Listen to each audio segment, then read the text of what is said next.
heyri stundum í heitu pottunum í sundlaugunum að það þurfa að herða refsingar hér á landi og jafnvel lækka sakhæfisaldur. Þetta nú stundum tengt einhvers konar andúð á útlendingum. Menn þykjast sjá erlend börn hér oftar en áður að fremja einhverja glæpi. Og mér langaði að svona forvitnast það hvað sakhæfisaldur, hvers konar breyta hann minka afbrot, fækkar glæpum þegar við lækkum sakhæfisaldur. Hún komin hingað Margrét Valdimarsdóttir, afbrotafræðingur, vertu velkomin. Takk. Svíar hafa verið með breytingar á þessu sviði, ekki satt? Jú, og bara samþykkt núna í ágúst breytingum að lækka sakhæfisaldurinn í Svíþjóð úr 15 ára í 14 ára. Já. Og sú breyting mun taka gildi í september. Já. Og frumvarp var fyrst lagt fram af dómsmálaráðherra í Svíþjóð þar sem var lagt til að lækka sakhæfisaldurinn í 13 ára. Já. Og það eins og kannski kemur ekki óvart, það var mikil andstaða við það og þá frá bara flestum aðlum, lögreglu, fagaðlum og líka akademísku rannsóknum og alls konar mannúðarsamtökum og þannig að það var lagt aftur fram og þá lagt fram að lækka sakhæfisaldurinn í 14 ára, ekki 15, ekki 13 og það var samþykkt og það mun taka gildi núna í september. Hvers vegna kom þetta ákall fram á sínum tíma? Nú það hefur verið þannig að Svíþjóð eins og flest önnur vestræn ríki, að þrátt fyrir að Svíþjóð hafi eins og flest önnur vestræn ríki verið að sjá almennt svona fækkun afbrota og fækkun alvarlegra afbrota og líka ofbeldisbrota, að þá varð fjölgun hjá þeim af 2020 og til svona 23 mikil fjölgun á alvarlegum afbrotum, alvarlegum ofbeldisbrotum þar sem ungt fólk kom við hlut. Já. Og þetta voru þannig afbrot að þau vöktu gríðarlega athygli í fjölmiðlum, skotárásir, mjög ungir gerendur að fremja skotárásir og á síðustu árum hafa bara verið endalaust að dynja yfir sænskan almenning fréttir af mjög alvarlegum afbrotum þar sem að ungir gerendur og svona fréttir sem hafa vakið mikla athygli eins og til dæmis mér dettur í hug Einar rappari, svona frægasti rappari, ungur rappari í Svíþjóð var skotin út á götu til bana 21, minni mig að það hafi verið og af einhverju svona glæpagengi þannig að skipulögð brotastarfsemi og glæpagengi og ungir gerendur sem tengjast því hefur verið vandamál í Svíþjóð og þetta hefur vakið mikla athygli og þess vegna skiljanlega hefur almenningur kallað eftir breytingum. Já, þannig að þetta yfirleitt ekki einhverjir krakkar sem að taka bara sjálfstæða ákvörðun það að drepa mann eða eitthvað svoleiðis heldur. Þetta ungt fólk í krumlum einhverja hópa. Já, það mikið af þeim og það er svona, ég hef verið að fara yfir mikið af upplýsingum þetta, bæði frá skýrslum frá sænsku lögreglunni, akademískar rannsóknir og alls konar skýrslur sem hafa verið að birtast þetta vandamál í Svíþjóð.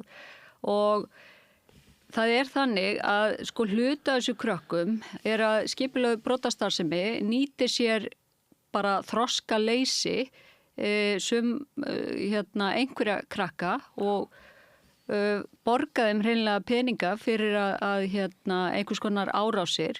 Einhverja af þessu krökkum eru kúuð til alvarlegra árása en svo eru líka bara hefur verið eins og orðið svolítið þekkt. Það hafa á síðustu áratugum hafa verið að spretta upp svona mjög jaðarsett hverfi í þessu stórborgu Svíþjóð eins og Malmö, Stokkólmi og Gautaborg og í þessum hverfum hefur orðið svona mikið svona einhver glæpagengi og líka úlingagengi og þetta eru krakkar sem að í þessum hverfum sem upplifa að þau vilja auðvitað bara tilheyra einhvers konar hópi og upplifa líka að þau séu að fara í gengi og muni þess vegna fá einhvers konar vernd bara frá öðrum í hverfinu við að vera í þessu gengjum. Þannig að þetta hefur verið svona raunverulegt vandamál sem hefur borið mikið á í Svíþjóð og sænsk stjórnvöld að bregðast við því. Já. En þessi breyting sem hefur verið að fara í akkurat núna, hún skynsamleg? Já. Sko það einmitt bara núna nýlega í síðasta mánuði kom út ný rannsóknargrein sem mjög umfangsmikil þar sem að það voru tekin saman öll inngrip og allar breytingar sem hafa verið gerðar bæði í Svíþjóð og Danmörku á svona síðustu 15-20 árum og árangurinn af öllum inngripunum var bara metinn.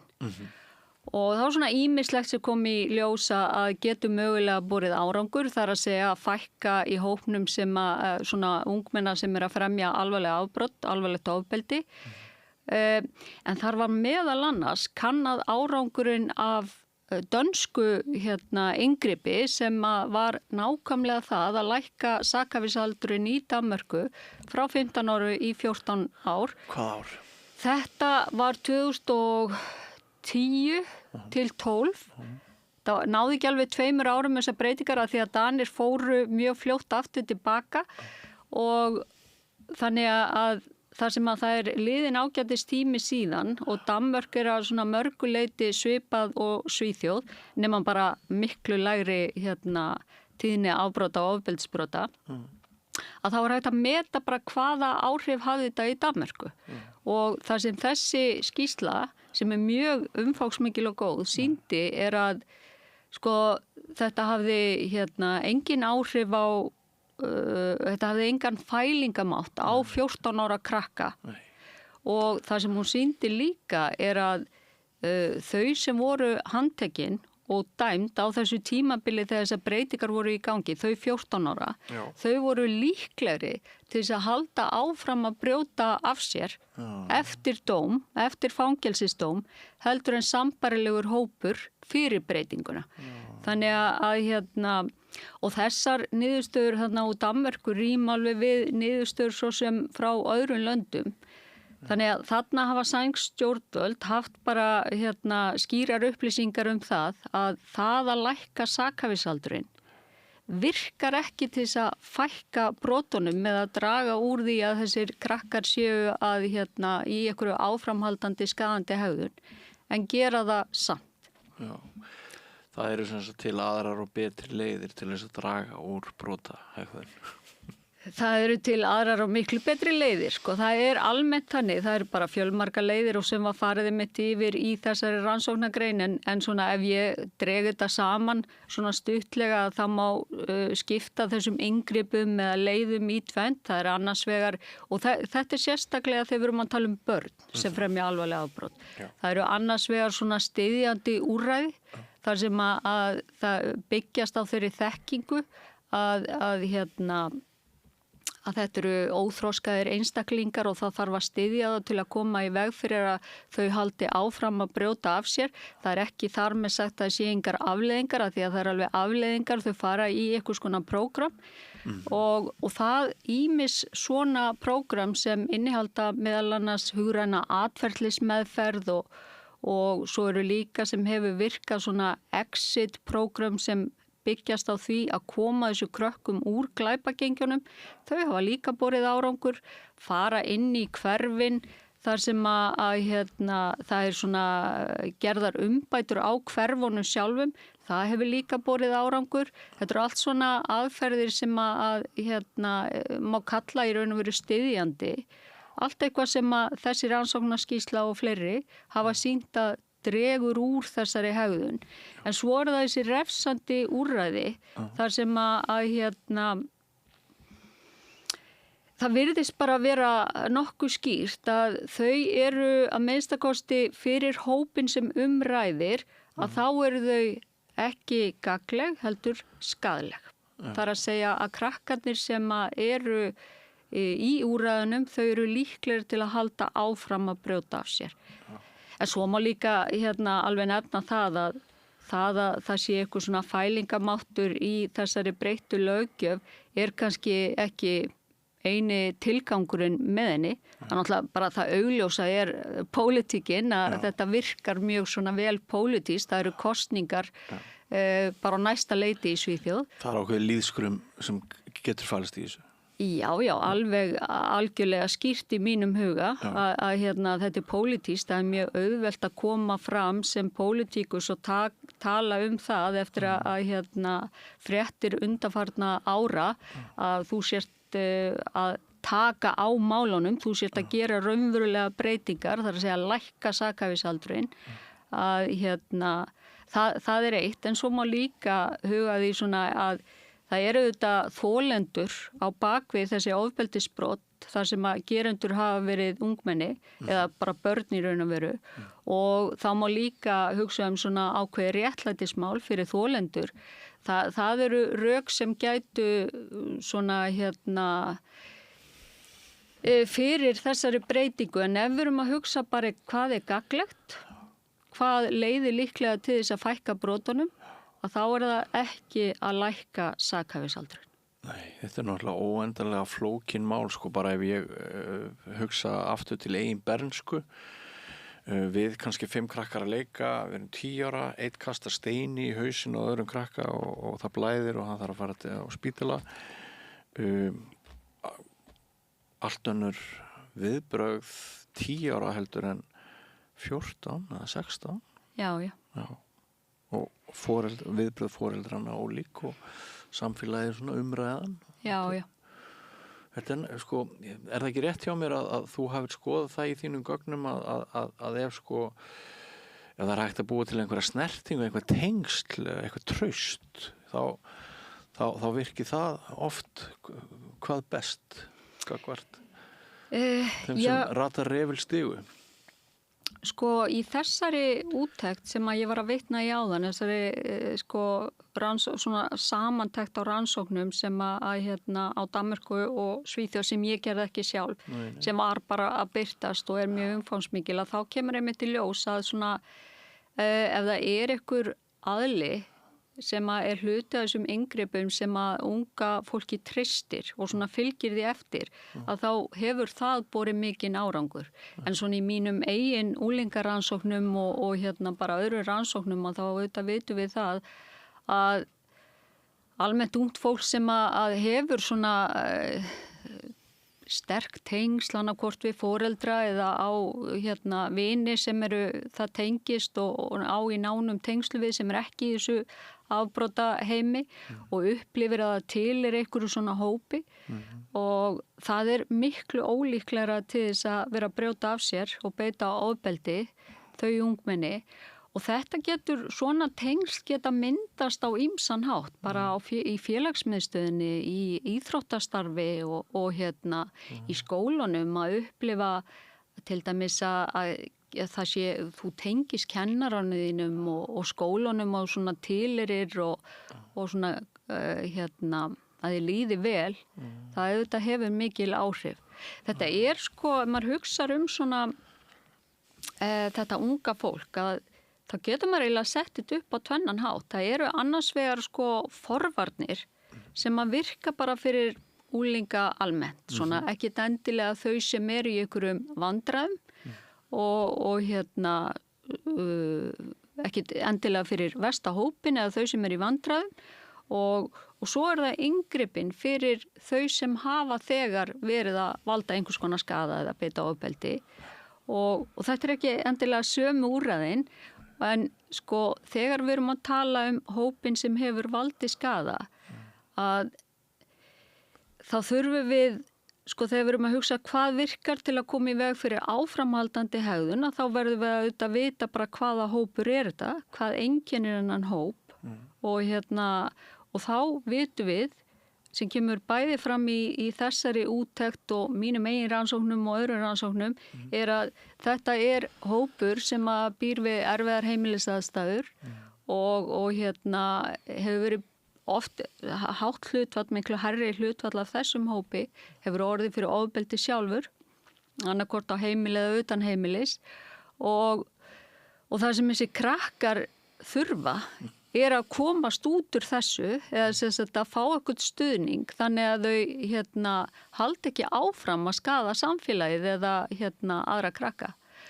Og það er auðvitað mjög mikilvægt en svo er það forvarnir fyrir svona krakkana almennt að þær geta verið ýmiss konar, til dæmis bara svona jákvæðar fyrirmyndir og svona já, og einmitt bara að taka þátt í íþróttastarfi og félagsstarfi. Já, hér eru stundu forvarnafulltrúar að ræða við mig og lýsa áhyggjum af því að forvarnaþátturinn sé ekki sem skildi í augnablikinu aðgengi áfengi til þeim sé miklu meira heldur en hafa nokksinni verið. Það sé sitt hvað sem bendir til þess að íslenska forvarnamódelið eins og það hefur verið kallað, það sé að bresta.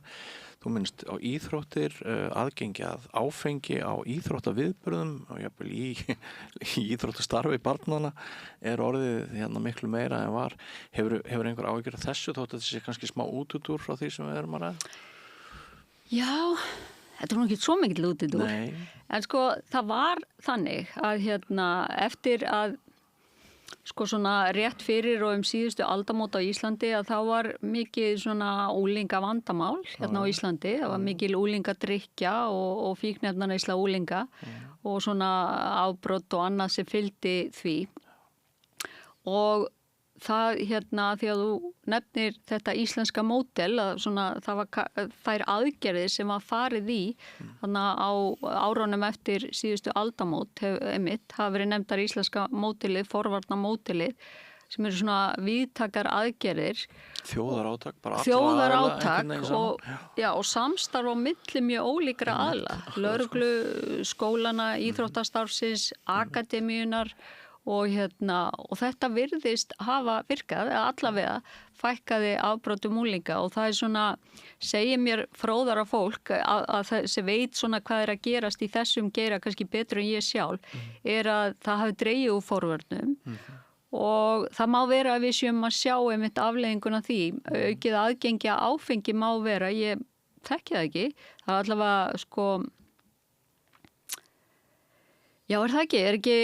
Ég bara þekki ekki þann heim, Það er alveg sama hvar ég kem, ég sé þessa menningarbreytingu út allt. Já. Og núna bara... Svona úlingadrykkju og hópamyndanir eða hvað? Nei, bara þar sem ekki var áfengi til sýnis, er núna áfengi til sýnis og sölu. Þannig að það er búið að normalisera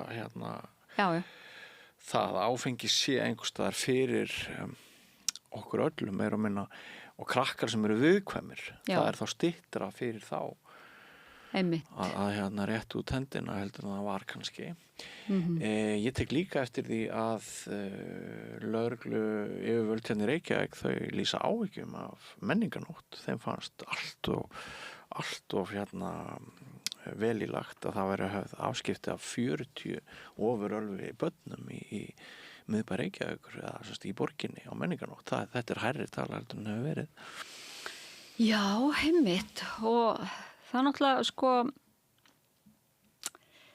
akkurat, af því að ég er alltaf að leggja áherslu á það að við verðum að sjá gögnin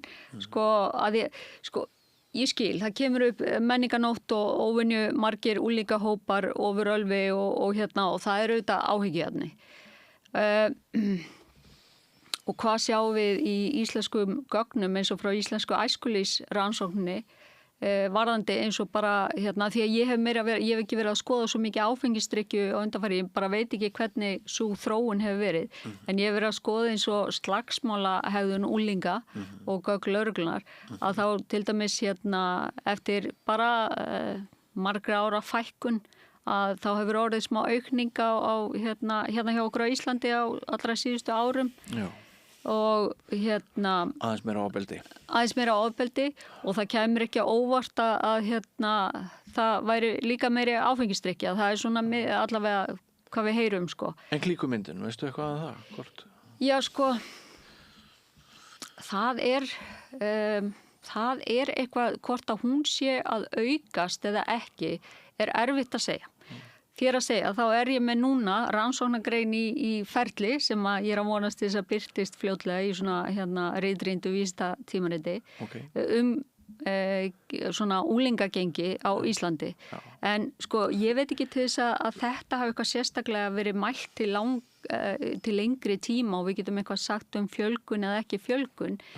En það sem ég hins vegar að skoða í minni grein svona í fyrsta lagi bara ef við ætlum að segja eitthvað úlingagengi þá verðum við að vera vissum að við vitum hvað úlingagengi og hvernig skilgreinum við það og hvernig mælum við það og það ein spurning, svo ég líka að svara spurningunni bara hvaða þættir tengjast í hvort að úlingar á Íslandi séu í úlingagengi og nú veit ég hvort þú hefur áhuga á sig en að því að ég byrja á öllu.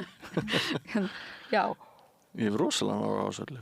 Já, sko, já, maður á svo sem aldrei að vera að tala mikið rannsóknargreinar sem er í ferli og ekki birtara því að svona, en ég ætla að gera það samt að því að hún á leiðinni.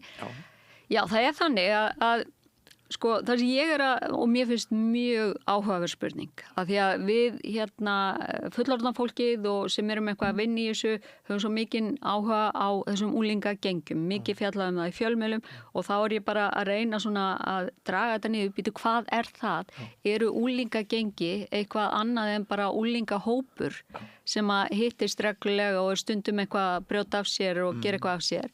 Ég meina sem bara hefur alltaf verið trendið bara allstaðar á öllum tímum. Ég meina það úlingar eru bara þannig, þeir eru félagsverur, hittast saman í hópum. Vilja komast undan yfirráðum foreldra sinna og þegar úlingar koma saman þá vitum við þá rannsóknum að þegar úlingar til dæmis brjóta af sér þá eru þeir yfirleitt með öðrum úlingum, þeir eru að gera það í hópi, rosa mikið. Þannig að hvenær getum við talað að einhverju úlingahópur sé gengi? Nú, ein leið til að mæla þetta, eins og hefur verið algeng í Bandaríkjunum, bara hreinlega að leggja könnum fyrir rosalega stórt úrtak af úlingum og spyrja bara, ert þú í gengi?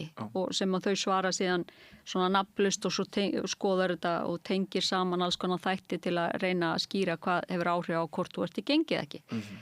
En svo komum við til Íslands og þetta á líka við önnur Evrópulönd og þá spyrðu úlinga, ertu í gengi? Og mjög fá segja já að því að okkar hugmyndum gengi einmitt þessi amerísku gengi þar sem það eitthvað svona ákveðni litir, það eitthvað nafn á genginu og eitthvað merki en gengi á Íslandi og í Evrópa almennt ekki þannig. Nei. Þannig að flesti segja bara nei, þú spyrð á hvort þú séu gengi. En ef þú spyrð það sem ég gerði, en ef þú spyrð úlinga sko áttu vinahóp sem hefur verið svona til staðar í eitthvað lengri tíma hittist þið oft einhvers staðar utan heimilis eða utan svona til dæmis á svona opinberum stöðum eða einhvers staðar út á götu hittist þið oft einhvers staðar og þegar þið hittist eru þið þá að brjóta af ykkur saman og þykir það í lagi í ykkar vinahópi að vera að brjóta af ykkur saman er það hluti af því sem að svona sjálfsmynd hópsins ég spyr ekki að þið nákvæmlega svona og ef að það eru já við öllum þessum spurningum þá ertu í gengi og og það eru krakkar í gengi samkvæmt þessari skilgreiningu á Íslandi og svo næsta spurning, bara hvaða krakkar er þetta hvað skýrir hvort að þau séu í gengi og ég byrja á að því að bara úr rannsóknum í Svíþjóð þá eru þetta krakkarnir í þessu jaðarsettu hverfum sem mörg hafa erlendan bakgrunn þau eru ekki öll sko innflytjendur, þau eru mörg afkomendur innflytjenda, þannig ég fyrsta lagi ákvað að svara þeirri spurningu, þetta samskonar hópur hér á Íslandi og þar sé ég ekki tengsl með mínu gögnum og þetta bara tilviljunnar úrtakst hóps af ungu fólk 13-17 ára á Íslandi. Má ég skjóta inn í einni spurningu? Já. Getum við þó ekki sagt að það séu nú þegar komið eitthvað svona gettó fyrir innflytjendur sem býður aukin hættu heim? Sko, það, ég meina, ég veit það ekki. Það er náttúrulega ákveðin hverfi í Reykjavík eins og við þekkjum þar sem er óvenju hátt hlutfall innflytjenda, þar sem miklu hærra heldur en bara ekki innflytjenda og þar sem kannski félagslegar aðstæður margra íbúa eru verri en í öðrum hverfum og ykkur sérstök vandamál í þeim hverfum sem tengjast svona úlingaafbrotum. Ég þekki það ekki, ef þú vilt geti lögreglan svara því betur, eru þetta þar með sagt eitthvað gettó? Ég myndi ekki nota það orðalega minnstakosti hérna núna, en það sem við ættum hins vegar að gera til að koma í veg fyrir að við séum að horfa fram á eitthvað í líkingu við það sem hefur að gerast í Svíþjóð, að reyna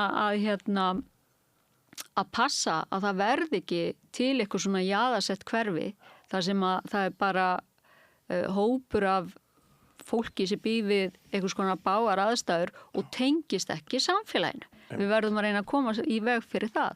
Og það sem hefur líka auðvitað, ef við viljum, að því að það er svona oft talað það í almennir umræðu, hvað með Svíþjóð, verðum við ekki að nota Svíþjóð okkur víti til varnar.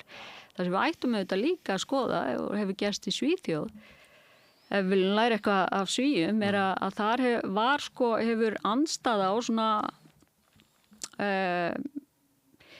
það að minnstakosti það sem kemur fram í rannsóknum að það hafa verið mjög miklir fordómar gagnvart innflytjendum í Svíþjóð, að minnstakosti innflytjendum frá ákveðnu löndum, ekki hvítum innflytjendum, sem líka hefur gert það svolítið erfitt held ég fyrir innflytjenda að aðlagast sænsku samfélagi. Það sem við verðum auðvitað að passa hér á Íslandi að fara ekki þá leið. Já, og svo hefur líka lesið í tengslu við þetta fræðigreinar um það hvað fjölmiðlun, hvað frétta mennskan getur mögulega haft mikið að segja þessa fordóma og þessi viðhorfa. Ég hef lesið ritrindagreinar það að í Danmörku þá hefur að jafnaði verið jákvæðari vinkill, jákvæðari umræða innflytjendur heldur en í Svíþjóð sem já, þegar ég var að lesa læra fjölmiðlafræði á hvenær 2015, 16 Já, okay. þá var þetta hluti af námsefninu og við vorum að lesa einhverja greinar þetta. Já. Þannig að það er svo margt sem getur spilað þann inn í. Já. Ég held að sé mikilvægt fyrir okkur að til að byggja upp svona farsælt samfélag að fólk sem er bara þegar komið hingað og ætlar sér að verða hluti á okkar samfélagi að við tökum þátt í að það sé hægt. Þar að segja að við séum ekki að skerða tækifæri fólks til þess að verða hluti af okkar samfélagi með því að búa til einhverja tvo hópa við og þið. Að þetta verði ekki svona til einhver gettó, en hvort það séu komin upp einhver kallar Breiðholti gettó, ég myndi svo sem ekki gera það. Nei, ég myndi ekki gera það. Og ég er nú gamall Breiðholtingur og fer mikið í Breiðholti og fer þar í sund og æfingu og bara líður mjög vel í Breiðholtinu. Nei, ég er að segja bara að þetta er mikilvægt, en það sem allavega við fer aftur í rannsóknina mína. Já, afsakaðu skyldi trufla þig. Nei, guð, bara samtal. Já. Það að þá sé ég það að þetta eru krakkarnir sem í minni rannsókn sem að flokkast þarna undir að vera í einhvers konar gengi eru krakkar sem búa við erfiðar heimilisaðstæður. Það er það sem þau eiga sameiginlegt. Já. Og það er þá, þú veist, til dæmis bara lítið eftirlit foreldra.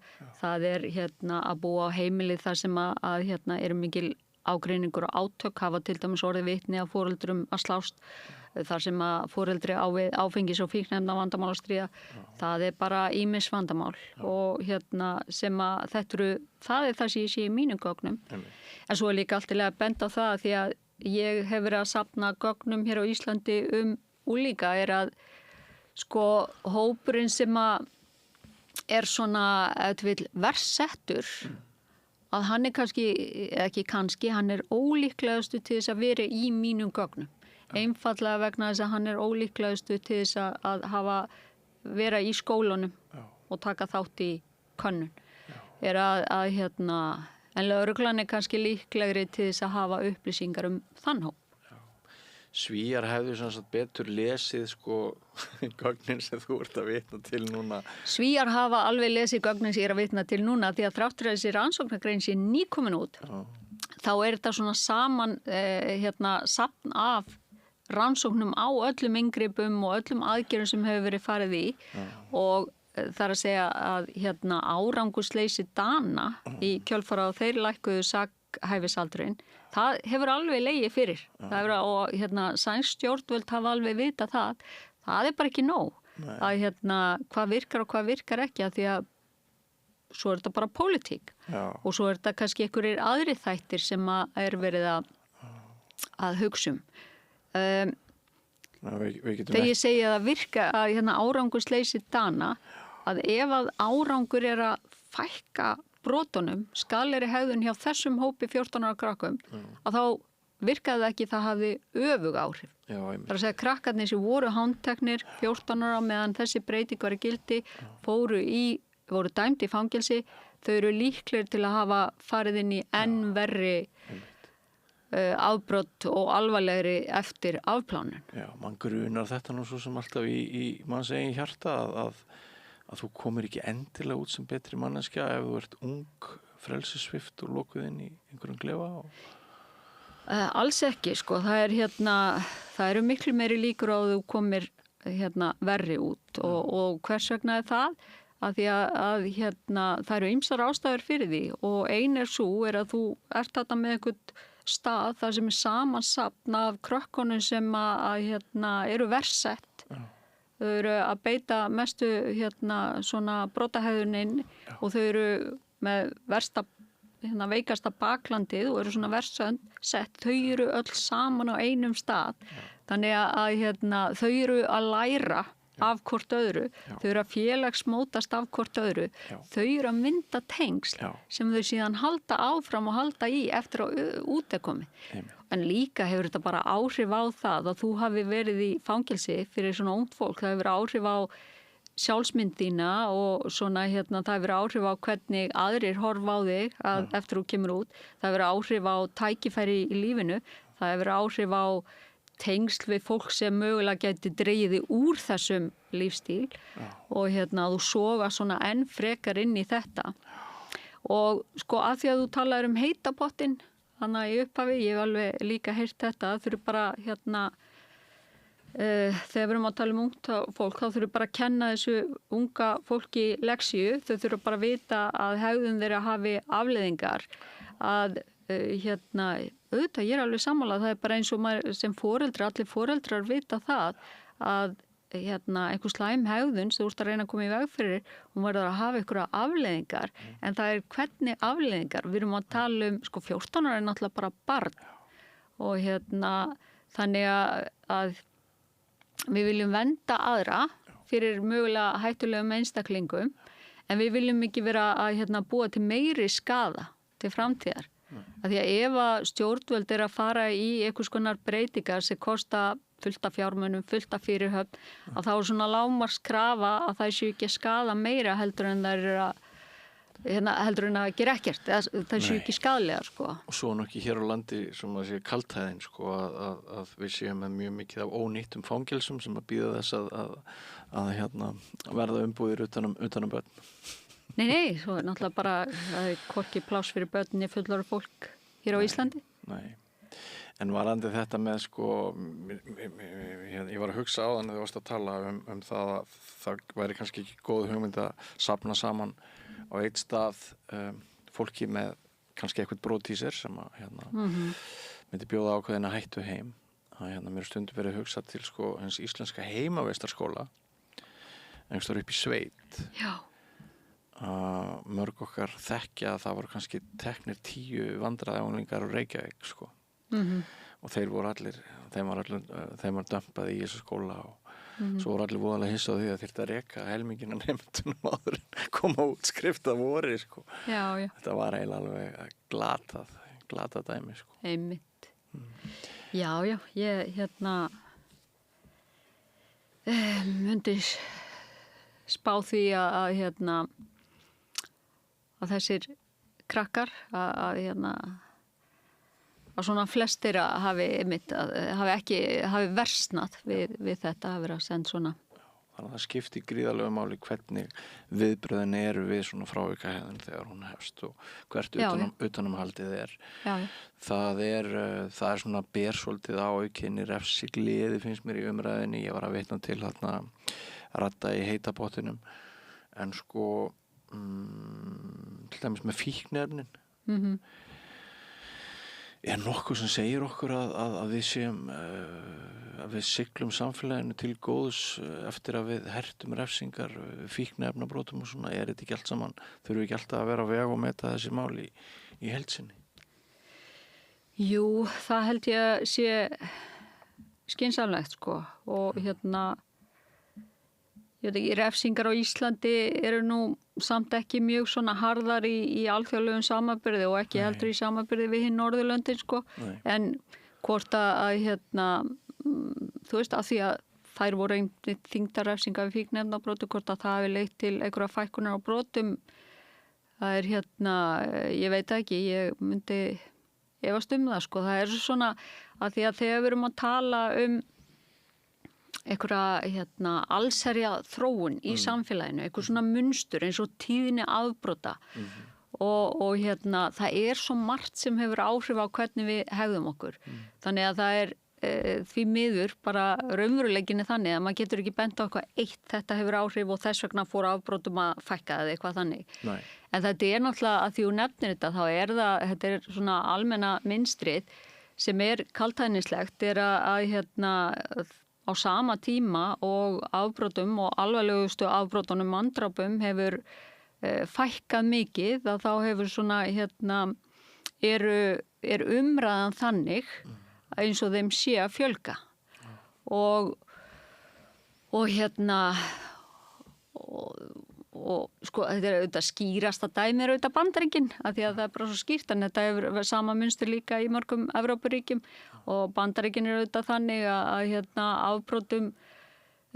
afbrot voru mjög mörg og svona sögulega mjög mörg í svona 1980, 1990 en fóru í kjölfari svona upp úr síðustu aldamótum að fækka og hefur fækkað mjög mikið síðan þá á síðustu svona 25 árum, fækkað mjög mikið og sérstaklega manndrápstíðni og að því að við erum þú nefndir útlendinga áðan og ef við erum að skoða það, til dæmis eins og með Bandaríkina, þá er það svo algjörlega skýrt að sko öruggustu svæðin í Bandaríkjunum, öruggustu hverfin í Bandaríkjunum í dag og hafa verið eru innflytjanda hverfin og innflytjandur í Bandaríkjunum eru mun ólíklegri til að brjóta af sér heldur en innfæddi kanar og það er bara einhver þekking sem er orðin svona talin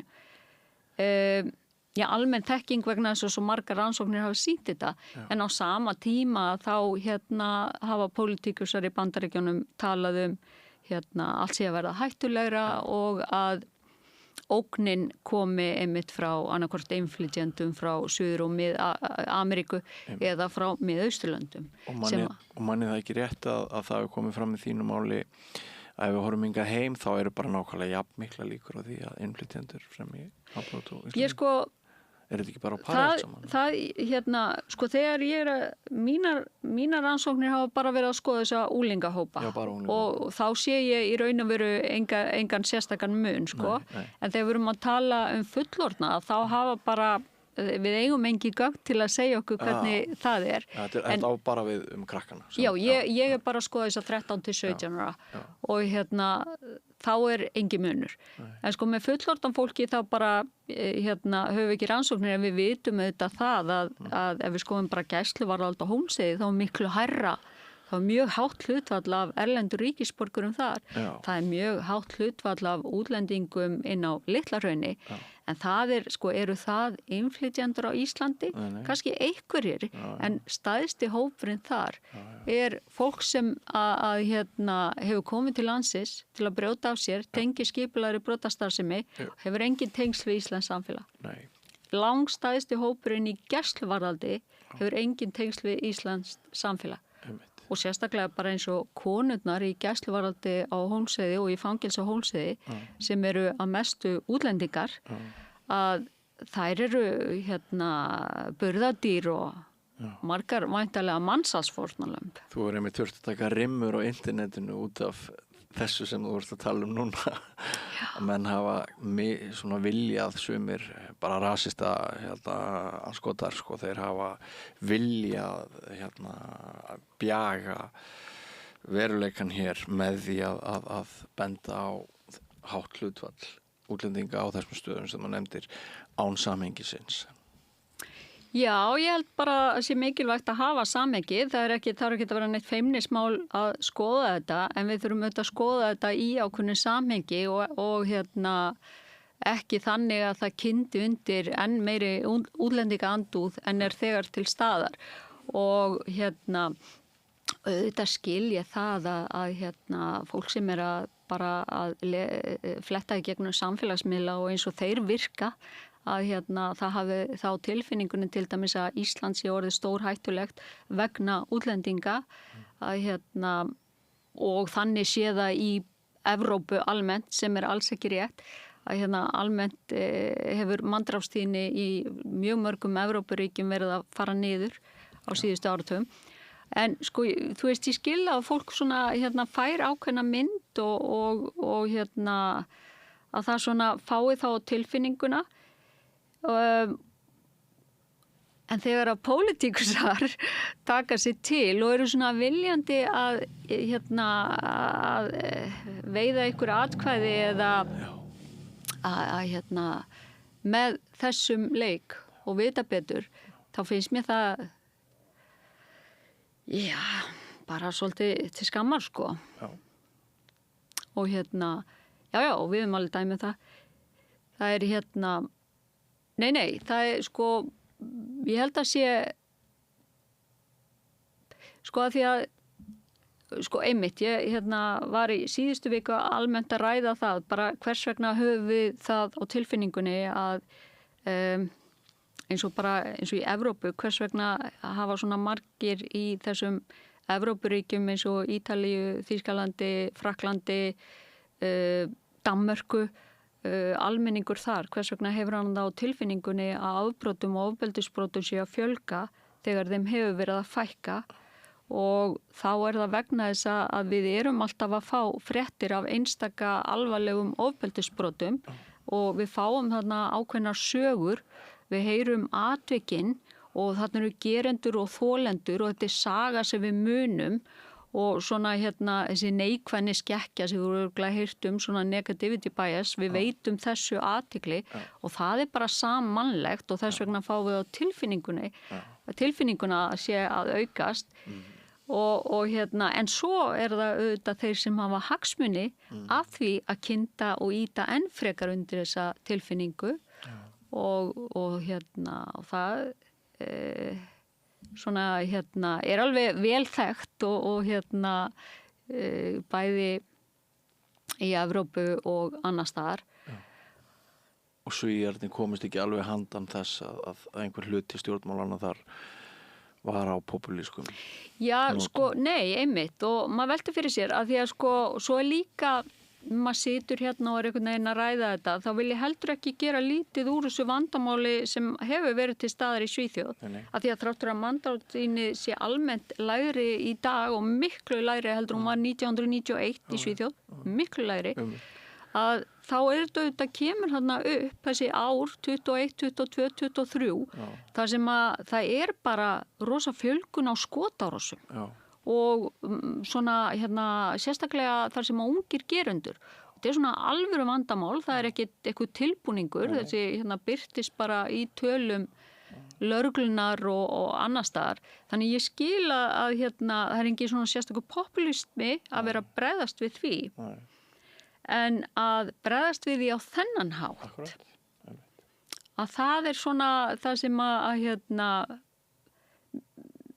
ég velti fyrir mér og ég auðvitað er hluti að því bara að almenningu vill breytingar og þetta er skýr breyting, það er bara að lækka sakhæfisaldurinn, bara að senda þessi börn í fangelsi 14 ára og það hefur áhrif og það er allir að hugsa þessar, hvenær eru kosningarnir í Svíþjóð, 10. september, eftir nokkra daga, það gaf þannig. Já, einmitt. Nú hér á landi er sakhæfisaldur 15 ára, ekki satt? Jú, bara eins og annar staðar á Norðurlöndunum hefur verið. Og þótt maður heyri svona öfgarættir að manni finnst í heita pottinum og svona þá er engin umræða það hér hjá stjórnvöldum er það að lækka sakhæfisaldur. Ég hef ekki orðið vör við neina umræðu þannig, sko. Nei. og þér finnst það gott. Mér finnst það gott, en það var náttúrulega... Myndirðu kannski vilja hækka hann? Ég veit það ekki, sko. Ég held að það hefur nú verið þannig á Íslandi að þrátt fyrir að 15 ára börn séu sakhæf og getur fikið dóm, að þá faraðu ekkert inn á Litla-Hraun. Það hefur bara ekki tíðkast hérna.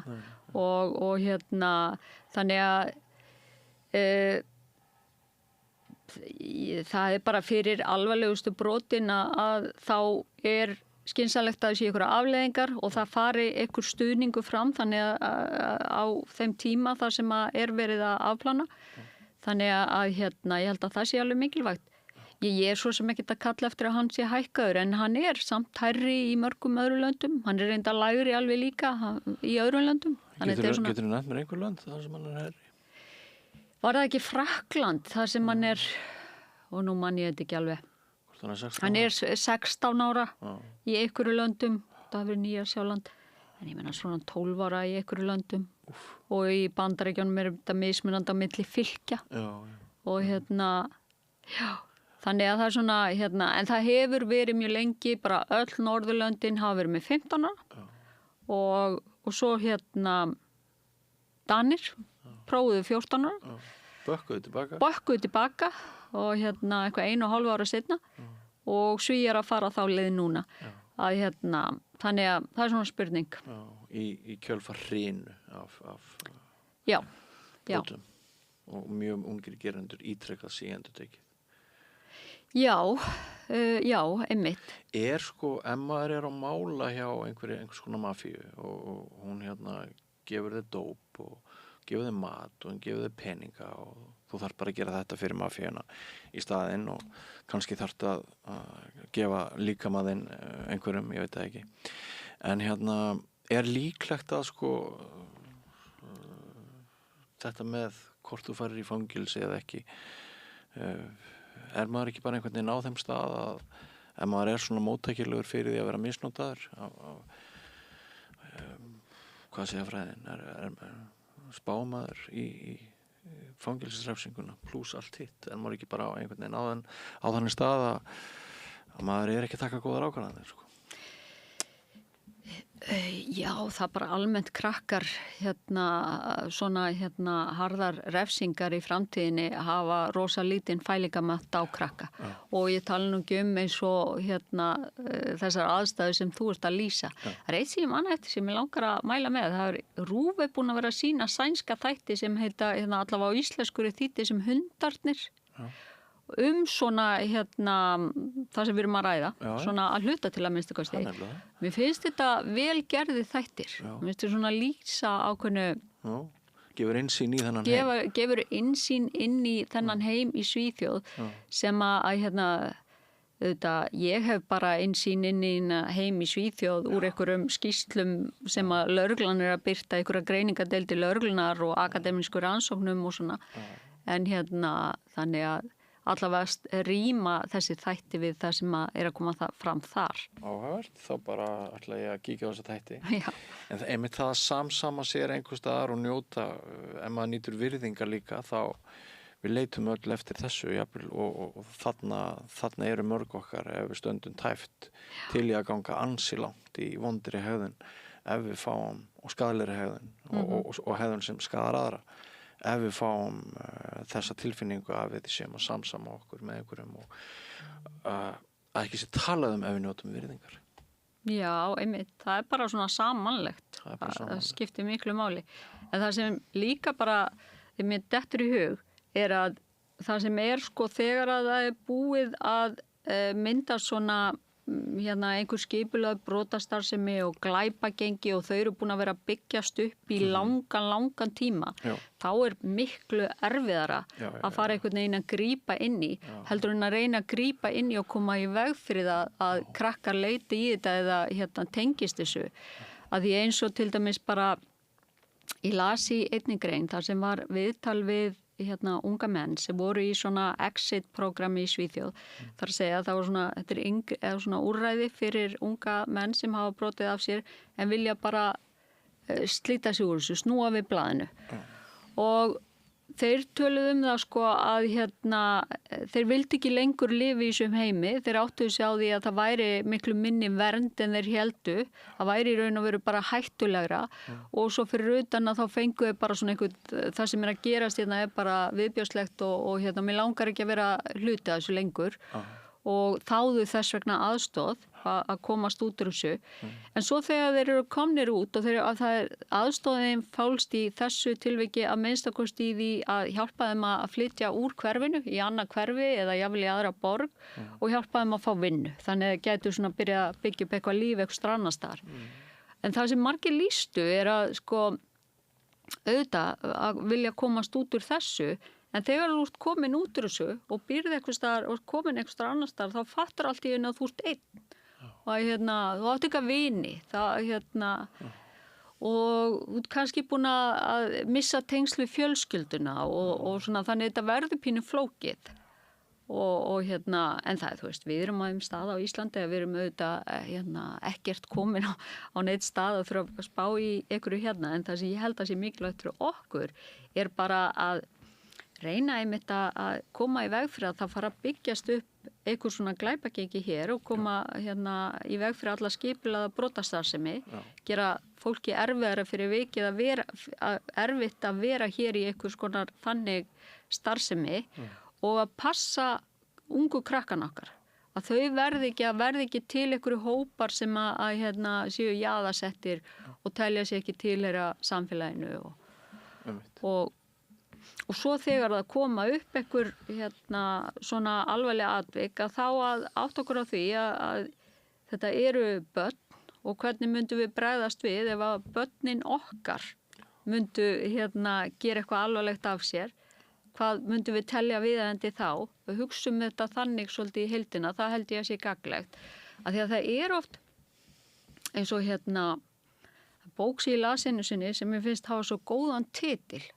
Bandarísk bók sem heitir Other People's Children. Hún fjallar svona refsipólitík í Bandaríkjunum hvað varðar svona unglingaafbrot. Að það fólk kallar eftir harðari refsingum þegar það heldur að inngripin og refsingarnar muni beinast að einhverjum öðrum krökkum og þá það yfirleitt innflytjenda krökkunum og svörtum krökkum. Það bara ekki mínir krakkar. En þessi krakkar getur auðvitað verið alls konar. Já, þetta alls saman mjög umhugsunarvert. Búið að vera fróðlegt og áhugavert að spjalla við þig, Margrét. Takk fyrir þetta. Takk sömuleiðis. Og við erum hvergi nærri hætt, ekki fara langt, kæru hlustendur. Nýr kafli, handan við hornið. Ég heiti Kristinn Sigmundsson og styð Samstöðina. Samstöðin óháð sjónvarpsstöð sem fjallar þjóðfélagsmál á vandaðan og yfirvegaðan hátt. Ég skora á ykkur að styðja hana með því að gerast áskrifendur. Samstöðin ómissandi. Hvar skrái ég mig í áskrift? Samstöðin.is